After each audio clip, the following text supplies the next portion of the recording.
একটা মেয়ের যে আরেকটা মেয়ের ভালো থাকা সহ্য করতে পারে না, এটা কিন্তু বারবার প্রমাণ হয়েছে। এখনও প্রমাণ হলো এই কমেন্টের মাধ্যমে। এই মেয়েটা এত বাজে কমেন্ট করছে, কমেন্টটা আমি ব্লার করতে বাধ্য হলাম। নামটাও ব্লার করেছি, বিকজ এরকম ফালতু মেয়েকে আমি ভাইরাল করতে একদমই চাই না। তার জন্যই এই মেয়েটার উদ্দেশ্যে একটা কথাই বলতে চাই, তুমি আমার বরকে বা আমাকে পার্সোনালি চেনোই না, তারপর এরকম কমেন্ট করেছো, তার মানে এখান থেকেই প্রমাণ পাচ্ছে তুমি জ্বলছো। আর অচেনা মানুষকে দেখে তুমি জ্বলছো, তার মানে কিন্তু তোমার মেন্টাল হেলথ একদমই ভালো না। তার জন্য কিন্তু তোমাকে ডক্টর দেখাতে হবে।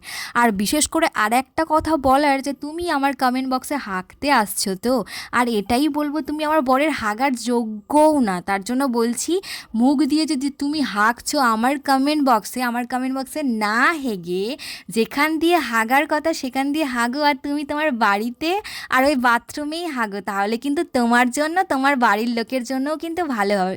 সরি, তোমার বাড়ির লোকের কথা তুললাম, সেখানে আবার গায়ে লাগবে। যাই হোক, এরকম মানুষকে কিন্তু আমি আমার ফলোয়ার্স হিসাবে বা ফ্রেন্ড হিসাবে গণ্য করি না। তার জন্য সরাসরি বলছি, এরকম ফলোয়ার্স বা এরকম মানুষগুলোকে আমি ভাগিয়ে দিই। তার জন্য বলছি, ভালো হবে আমার কমেন্ট বক্সে অযথা হাঁকতে আসবেন না।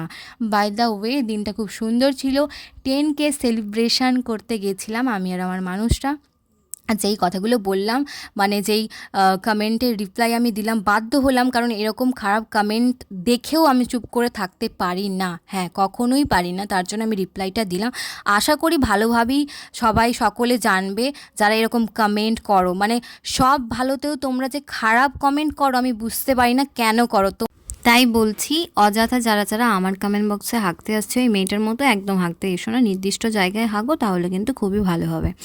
বাই দ্য ওয়ে, এইখানে গেছিলাম 10K সেলিব্রেশন করার জন্য। আমরা কিন্তু ছোটো ছোটো জিনিসগুলোকেই সেলিব্রেট করতে পছন্দ করি। অবভিয়াসলি পছন্দ করবই না কেন, এইগুলো তো শুধু বাহানা মাত্র। এই যে মোমেন্ট কাটাচ্ছি, এইগুলোই তো জীবনে থেকে যাবে স্মৃতি হিসাবে, তাই না?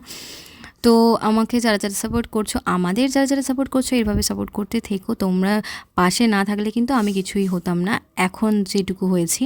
তো আজকের ভ্লগ এই পর্যন্ত। সকলে ভালো থেকো, নিজের খেয়াল রেখো। আশা করছি ভ্লগটা ভীষণ ভালো লেগেছে। ভালো লাগলে লাইক, শেয়ার আর কমেন্ট করে দিও। তো আজকের মতো এই পর্যন্ত, সকলে ভালো থেকো, টাটা।